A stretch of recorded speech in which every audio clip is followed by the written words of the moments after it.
Conceive, believe, achieve. This is former UFC middleweight champion of the world, Michael Bisping. Paddy the Baddy here. You're listening to Combat Sports UK. And you're watching Combat Sports UK. Hey everybody, before you jump into this week's Combat Sports UK podcast, I've got some exciting news for you.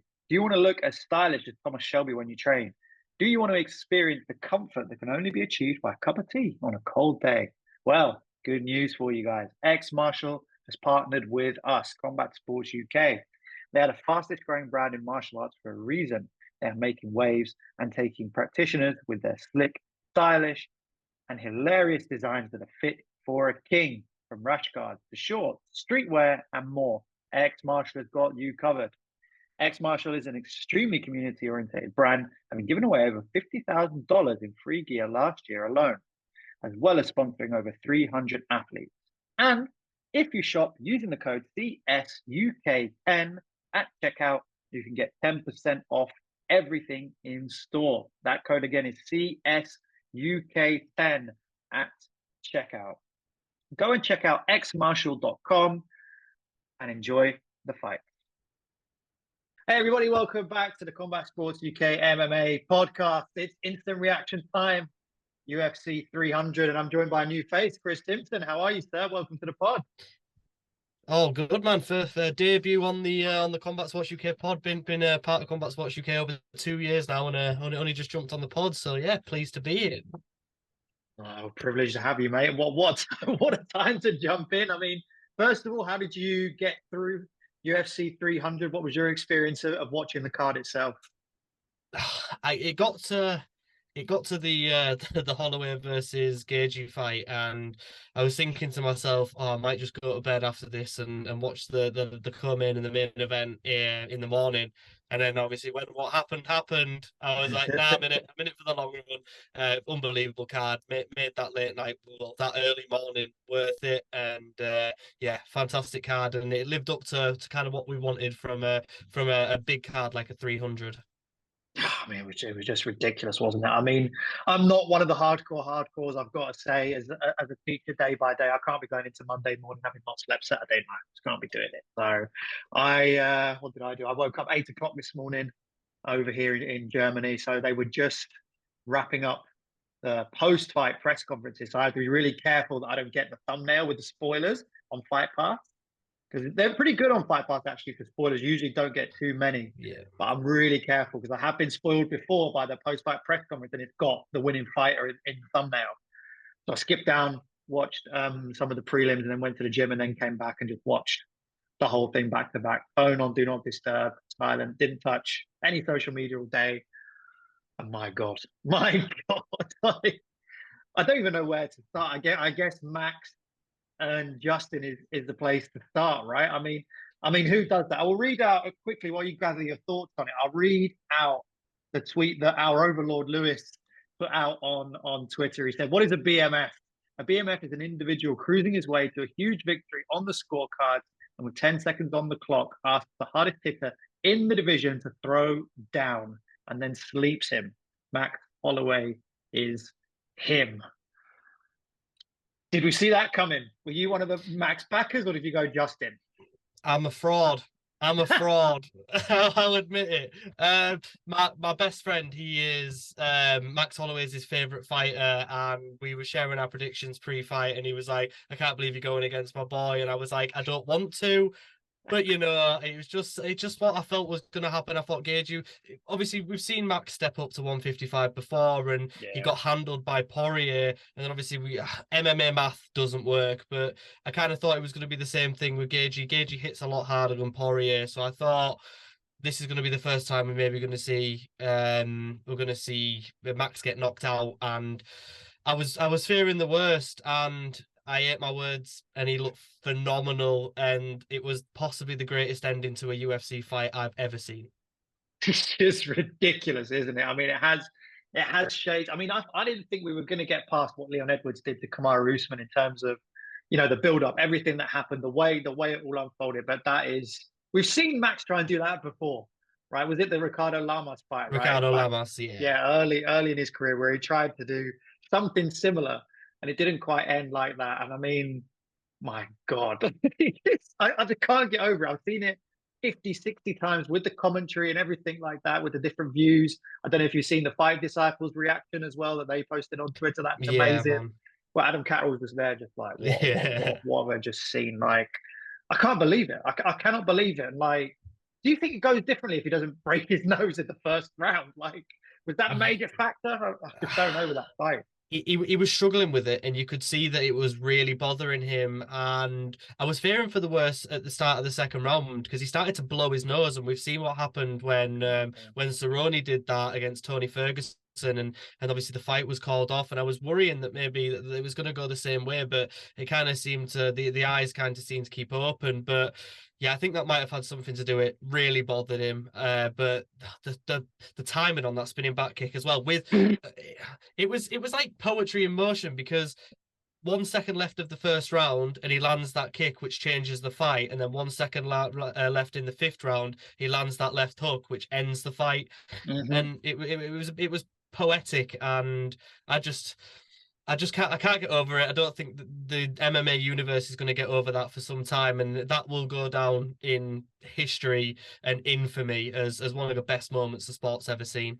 Yeah, it's unbelievable. And that's a really great observation. Actually, I didn't think of it that way until you literally just said it there about the poetry side of it, busting his nose in the first round. And then, I mean, I think I saw one scorecard where it was even going into the fifth round, but I'd scored, I think, pretty much all the rounds to Max. Yeah, I'd scored all rounds apart from, I don't know whether that's the fourth or the fifth that I've written down here, because at the fifth I just went mental. So I scored one round to Justin anyway. I'm not sure which one it was. I think it was the fourth, but the rest I scored to Max. Did you score it similar or? Yeah, I think I either had it 4-0 or 3-1 going into the fifth. Like I said, it seemed that they were looking back on it in between rounds, and they said that knockdown for Max might have been actually a slip, like he stood back and that's when he went down. But I'm not quite sure, and I don't know if he's got that record anymore of never being dropped. No, but, they said yeah. in the post fight. Sorry to interrupt you. In the post fight press conference, as I watched a little bit, they said that to Max. Oh, you actually, it didn't credit. It wasn't a knockdown, and he's like, yeah, because I slipped. So. But go on, sorry. Man.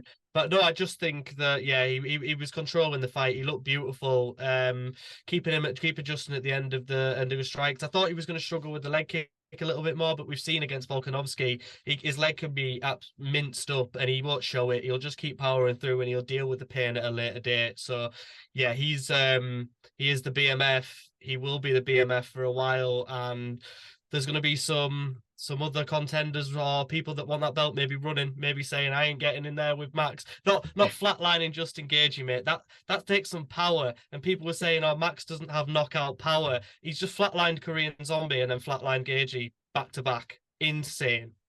And that's like, you think about those knockouts Justin had before, the losses to Alvarez and Poirier, and they weren't like that. Like you said, nobody flatlined Justin Gaethje. I mean, my God, that's just ridiculous. Unbelievable. What is Max's shin made of as well, by the way? What's the thing Captain America has for his shield? I can't think of the name of it. Vibranium. Vibranium, yeah, it must be. He must have a vibranium shin, for crying out loud. Like, I've never seen, I think it was Tom Aspinall was talking about it because he started a show on TNT and they did it on YouTube. And he was talking about how most leg kickers will just kick from a standing stance. He runs into the leg kick. And I think that was the first one he threw. And I thought, oh, Tom Aspinall was right. And then you just see him hitting and hitting and hitting and hitting and hitting him. And Max is still there. Like, how does he survive something like that, man? He's unbelievable. Unbelievable. The durability of the guy. Obviously, we'll dive a little bit more into kind of the repercussions of everything into the pods later this week. I just do want to shout out to John, because when we did our prediction podcast, we both predicted Max to win. I predicted Max by decision or split decision. And John predicted by a finish. He said TKO, so not a clean KO. And John's words were either right at the end of the fifth or right at the end of the fourth. So we were split by 1 second, myself and John. So we were actually quite spot on. Where do you want to go next, mate? What stood out for you next from this ridiculous card? Yuri Prohachka. What a way to end the prelims. Like, he was in serious trouble. Rakic looked dialed in. And there's a little running joke amongst me and my friends that I am the curse of MMA, and I'd put a message in the Discord, and I was like, Rakic looks dialed in, and then he gets clocked and he's wobbled, and I'm just like, I'm sorry, Rakic, that wasn't that was my fault, but yeah.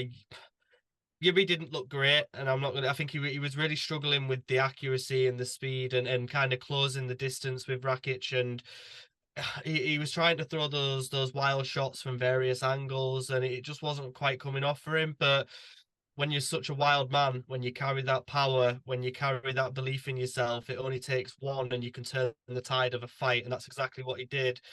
And yeah, this man's not going away, and he's not going to be easy to put away. And yeah, this kid's special, and he is a samurai, and I'll say it. And anyone that says he's not is a hater. But yeah, the guy's amazing, and it was a fantastic way to end the prelims and move into that main card. Yeah, that was ridiculous. I had it similar to you. I don't know if you can see the notes there, but you can see just at the end, all I've written is Yuri is an animal. Yeah, As he not as he went for the finish there. And as I was writing it, they said it on commentary. So obviously the sentiment was agreed upon. But yeah, I mean, he really embodied that spirit. I mean, I saw clips of him being up at midnight, just standing outside the arena, just being a complete weirdo. And you kind of see it paying off, right? You really do see it paying off, because I think he was hurt, man. I think that leg was seriously beaten up. And he just had to go for it. I think that's a massive victory for him. But Rakic, like you said, I think he looked really dialed in. I think he looked really good as well. I think he's going to be a real problem again in that division, really, if he can kind of bounce back from this, because sometimes it is tough to bounce back from a finish like that as well. So we'll see kind of what the future holds for him, and obviously that leads quite nicely into the main event with perhaps another one of the coldest moments in MMA, right? Alex Pereira just saying, nah, ref, no, don't get involved. Boom, there you go. Job done. What did you think of that against Jamal Hill? I'm going to come across as a hater, but I think Jamal Hill is possibly the most overrated fighter who in the past. I don't see anything from here. He flourished in a relatively weak light heavyweight division, in my opinion. And I just think that he's quite overrated. I don't think he's got power, but I don't think he does anything particularly well. And obviously, I don't know whether he was hesitant because of what was stood across the cage from him. But I think he didn't really get anything going. He looked sloppy. He looked slow. And that's testament to Alex, because Alex makes you change your whole style, because it's over in one shot, and the leg kicks are unorthodox and they cause so much damage. But yeah, the whole taking the groin shot, and then it was just like, nope. And then steps in with the left was beautiful. And then just going, what's that? Like, yeah, this man's a problem. And yeah, Jamal Hill needs to kind of rethink what he's going to do, his style. Maybe he's going to definitely have to build up. I think he'll want another shot, but after getting knocked out after 3 minutes of the first round, you can't really be calling for that. And we'll see where he goes. But yeah, Alex Pereira, long live the king. Yeah, it's not pretty, that is it? Just hold my cup. Boom, left hand straight down the pipe, just sit down, because it was kind of like an upper hook, wasn't it? Really, kind of the way he pulled it quite low, but then he pulled it quite high and just absolutely flattened him, like completely flattened him. And if anybody still questions Alex Pereira, then what are you doing with your life? Like, honestly, that's a performance of greatness to turn up the way he did. He kind of extended his little walkout, and then I don't know if you've seen the clip on the flip side of Jamal Hill grabbing the bow, breaking it on his knee. It was just theater from start to finish. And hey, I'm all here for Alex Pereira. As long as he's going to be around the UFC, whatever it is he's going to go and do now. If he wasn't a massive star already, he really is going to be now. I mean, we'll just go briefly, he did talk about going up to heavyweight, maybe trying to get onto that 301 card. That's probably not going to happen, but I mean, there's kind of a nice clip of Tom Aspinall staring him down as well. I think there's a narrative there. I think there's anything to bite on with heavyweight Alex Pereira? I think Tom ruins him. I think Tom's clever, and I think Tom maybe takes a couple of leg kicks and then he hits that blast double, pushes him against the cage. I don't think he's going to mess around in the stand-up with him. Why would he? He's the bigger guy, he's the heavier guy, and obviously his ground game speaks for itself. It's next level. So I don't think it'd be a wise move for Alex to move up there, but I have to respect the want to be able to stamp your legacy upon this sport. He's already done that, but to keep wanting to improve and get to that next level and just he's unbelievable, and I'm so starstruck by him, and I'm so surprised anyone picked against Alex Pereira. I saw a few people online, and I was like, silly, but yeah, just a little bit of a tactical analysis. Well, not tactical, but technical analysis.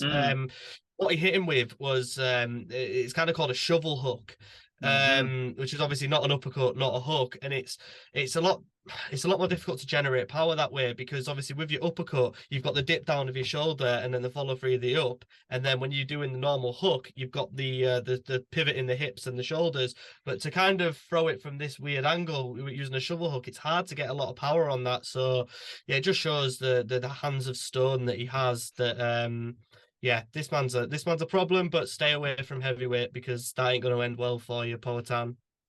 That is an absolute problem. And Chris Simpson bringing in the shovel hook, a bit of technical analysis. Boguslavski, you've got to up your game, sunshine, when we jump in on Monday. What are you going to bring? Yeah, phenomenal. I don't know.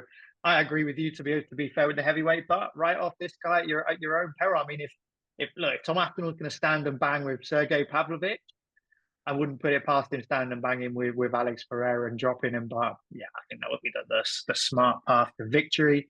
Have you ever been put to sleep and then woken back up and fought a minute later again? Or? No, we used to get put to sleep. Well, we used to like go out in training sometimes when we were just messing around, and we would refuse to tap. But then my old coach Rich Cadden would be like, "That's the day done." And we'd have to sit on the sidelines. But yeah, no, not for me. But yeah, some people are just built different. Built different. Whatever she's having with her Chinese dumplings or baozi, it paid off. Honestly, I actually think it was Zhang Weili pushing her off that woke her up. I think that's what woke her up, and then she kind of stumbled back to her thing, and then you've got the cut man saying, "Do you want me to wake her up? I can wake her up if you want." Because yeah, boom, up the nose. I mean, so many moments from this night, and we ain't even touched. We have to kind of touch the breeze. We ain't even touched most of that yet. I mean, Zhang Weili doing pretty much what Zhang Weili does. There was a little bit of what's the word? A little bit of danger in there for her. I think Xiaonan did better than I expected her to. Actually, I mean, I said in the preview pod that I thought Zhang Weili would have too much for her in all places, but it looked like in the striking, Xiaonan kind of had a number a little bit, but Zhang Weili just once she gets a hold of you, there's no getting away from that.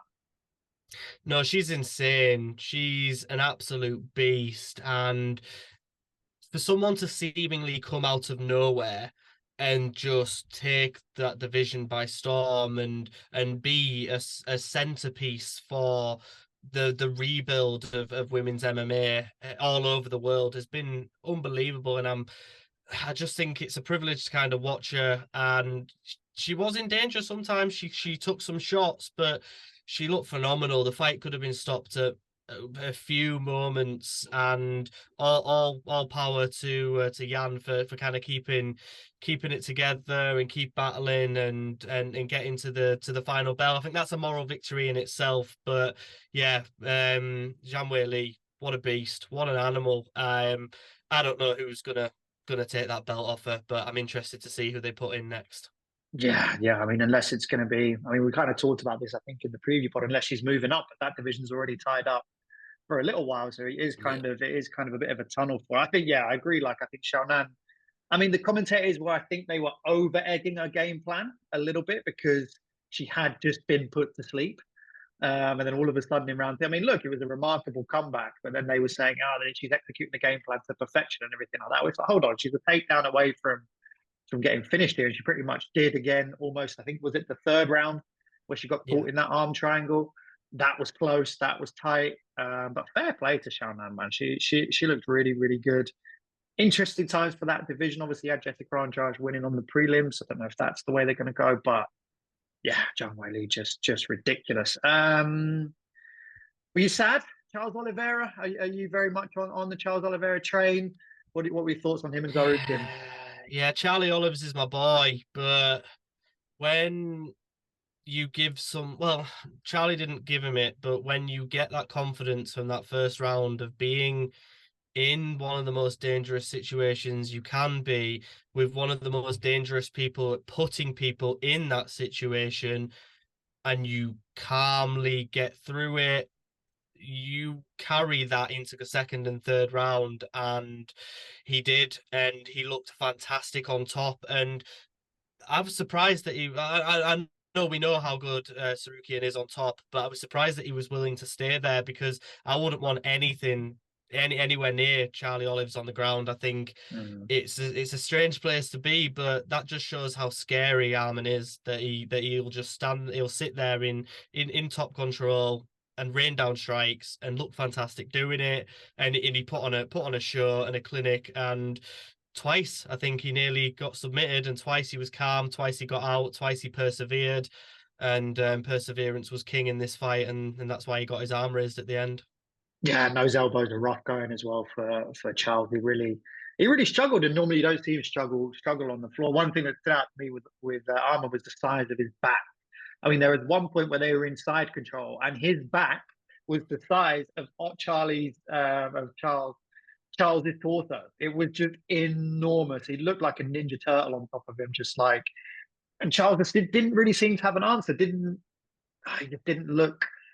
I don't want to say like the normal Charlie Olives. I think Zarukian just took it to him to a point that you couldn't really deal with him. The strength, the power, the game plan to a certain extent as well. And I think tremendous performance. I mean, probably take this thing quite nicely to talk about the announcement that Dana made at the post-fight press conference that Poirier Makhachev is on for 302. I think it was, wasn't it? 303 is McGregor, right? 302. The fight is on Islam and Dustin Poirier. So we know a little bit of a direction for the lightweight belt, which is good considering what unfolded tonight. Good to have some answers and not have things up in the air. But how do you like that fight, just kind of on the day of the announcement? I love Dustin Poirier, but I don't know whether it's ingrained in on him, because you can't really say it's ingrained in on him, because the stakes were never higher than they were in those two fights versus Conor McGregor, and he got it done. But I just think when it comes to the way he fights and some of the stuff that he does, and I know he jokes about jumping the gilly and all that sort of stuff, but you're not going to do that against Islam Makhachev, because it's not going to go well for you. I know he had that moment against Khabib when they fought where the guillotine was tight, and even Khabib said that was probably the most danger he's been in his entire career. But I just think that as much as I'm not a massive fan of Islam Makhachev, he's outstanding. He's unbelievable. He's pound for pound number 2, because I'm a Leon Edwards super fan. He's pound for pound number 2 in my opinion. But yeah, I think it's a good fight. It'll be an interesting fight, and I really hope DP can get it done, because he deserves it. He deserves to go out on his career. Obviously, we're not thinking about that yet, but he deserves to be able to look back at his career and have that undisputed title and that accolade to his name. But I think Makhachev gets it done, but I'm hoping that DP proves me wrong. Yeah, I mean, I hope so as well. I mean, I think there's nobody you want more probably than Justin Gaethje before last night to go and take that belt from Islam Makhachev. And I feel like the recklessness of Dustin Poirier might play against him here. There was a lot. I think if you're watching that if you're watching the Benoit Saint Denis fight, that Islam will look at and go, I can do that, but better.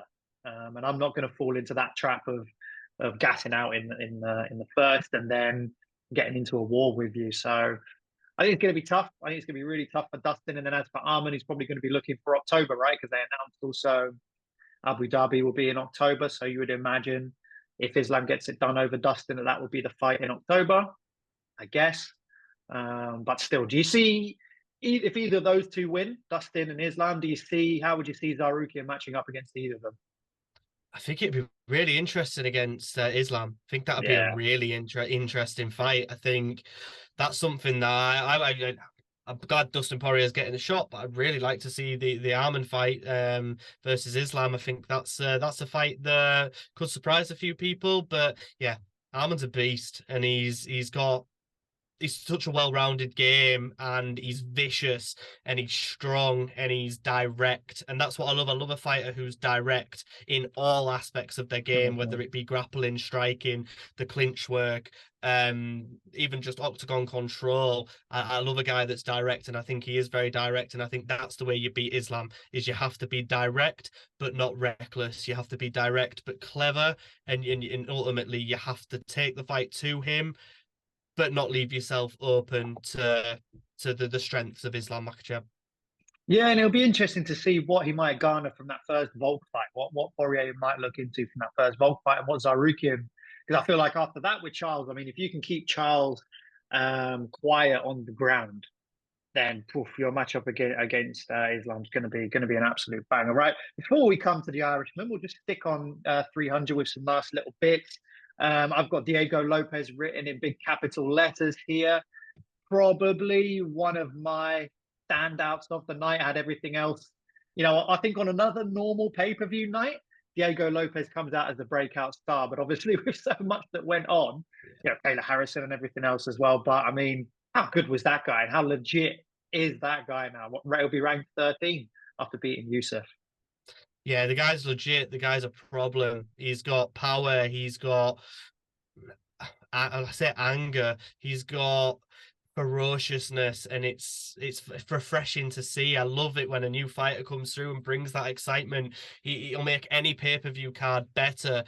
It'll be a main event in the future on a fight night, possibly, that people can get excited for, that people don't mind staying up till 3, 4, 5 o'clock in the morning for. It's what the sport needs to keep moving. It's the acceleration that we need. Is these new guys coming through who are exciting, who are going to capture the imagination of the casual fans, because whilst everyone slates the casual fans, it's what keeps the sport moving. It's what generates the pay-per-view buys. It's what generates the revenue, so we can have fantastic productions like we had last night. Diego Lopez looked unbelievable and dispatched Sadiq Youssef in 90 seconds and just looked incredible doing it. Both uppercut to kind of put the wheels on Sadiq, and then an uppercut on the clinch to drop him. What else can you say? This kid's going to be a problem, and I say, give him Aljo. I know Aljo just beat Calvin Kattar, but Aljo versus Diego Lopez would be a scrap. Let's just fast track them. Let's just see what they're going to do. See if he's really is legit. See if he can tussle with the top 5, because Aljo's going to jump in there probably at 5th in the rankings now. So yeah, let's get that done. See what happens. That would be a banger. That would be an absolute banger. I mean, Diego did kind of call his own future, didn't he? He said Evloev, and then he wants to fight in the Sphere. Will Evloev give him that fight? I'm not sure, but there's so many fun fights in there for that guy. And what amazes me about that guy, and what I always really enjoyed, when you've got a guy whose skill set is quite clearly the ground game, which it was before, go and do that. Well, like you said, with the uppercuts, the technical ability, with the striking, that makes it really exciting, because they've got that to fall back on, and they're equally as exciting with their jiu-jitsu and their grappling. So that, for me, I mean, he's got to be now everyone's favorite fighter, second favorite fighter after Max Holloway, I think. Like, what a performance. Taylor Harrison, very much what we expected. Yeah, plain sailing. I don't think Holly really provided much resistance. I thought it was strange, Holly trying to go for the wrestling in the first round, and I understand the concept. I understand if you can, and she did reverse the position, and Kayla alluded to that in a post-fight interview. But I just thought it was an unusual strategy to take. And yeah, Kayla Harrison's going to be a problem in a bantamweight division that's severely lacking world-class quality at the top. And I think this is the perfect time for Kayla Harrison to come into the UFC. She's been very intelligent about it. And I don't want to say that she's ducking people, but I feel like she's been very intelligent about the time in which she's decided to come into the division. Whilst obviously you've got Raquel Pennington and Juliana Pena, who I don't think pose many issues for Kayla Harrison, especially with that physicality. I think she's been very smart about this, and I can see her being the champion in 2025. Yeah, I can too, to be fair. And I laid out a pathway on the preview pod about what I think they're going to do with her. Going to be obviously the belt, and then get Amanda out of retirement and get that super fight. I think, she posted a little bit of something about it. So I think that's the way you'd want to go. That's the way that's going to make money at the end of the day. And the question always is going to be is how often can Kayla make that weight? Didn't look, I mean, she did look horrible on the scales, but it didn't seem like she struggled massively. Maybe she'll say something in the aftermath, but I very much doubt it. Anything else we figured out? I think Bo Nickel, similar to Harrison, did pretty much what we expected, I think. Yeah, I was impressed by Cody Brundage's ability to survive, and I know that might not be obvious. You don't want to go into a fight to survive; you want to go into a fight to thrive. But he did survive for a while. But yeah, the outcome, as the odds proved, was somewhat inevitable. And yeah, Bo Nickel's a problem, man. And I was skeptical, and I understand why people are booing him, because it's like Dana White's little poster boy and he wants to push him up the rankings, and everyone gets irritated by that. They want it to be more organic. But at the end of the day, it's a business, and people see money signs, people see the potential, and he's going to get pushed up. And it's certainly time now for a massive step up in competition for Bo Nickel. Yeah, I totally agree. And I like that Fluffy Hernandez fight. I think that'll be really good. And he's a problem as well, Fluffy Hernandez. So just before we chat about Conor, we obviously had Cody and Figgy, with Cody, Figgy picking up the sub in that second round. Jim Miller, man, and Bobby Green, what a fight that was for the second fight of the night. I mean, I don't know about you, but I really, really enjoyed that fight. It was a really, really good fight. Rodriguez and Andrade, and then Turner and Marcano. So out of those four, kind of what was your favorite moment from those four fights, the early prelims? So I was really intrigued about the Figgy versus Cody Garbrandt fight, and to open the card with a fight of that caliber is insane. And I was super impressed with how Cody was handling the fight. He was obviously the quicker fighter, and when he got caught in that head and arm choke, it was lovely. It was amazing to see him calm and composed, and not panicking, and just keeping his breathing steady, and working to be able to get out of that position. It's people that have come up through Team Alpha Male. It's a hallmark of kind of what they do on the floor is they're quite impatient to get back to their feet. Uriah Faber was always the same in his early career. If he ever went on his back, he was immediately scrambling, trying to hook the leg, trying to reverse position, and sometimes obviously leaving yourself in disadvantageous positions. TJ Dillashaw was the same when he was coming through the Ultimate Fighter, very scrappy on the floor, great wrestlers, but very scrappy and very impatient. And I thought that was something that we weren't going to see from Cody.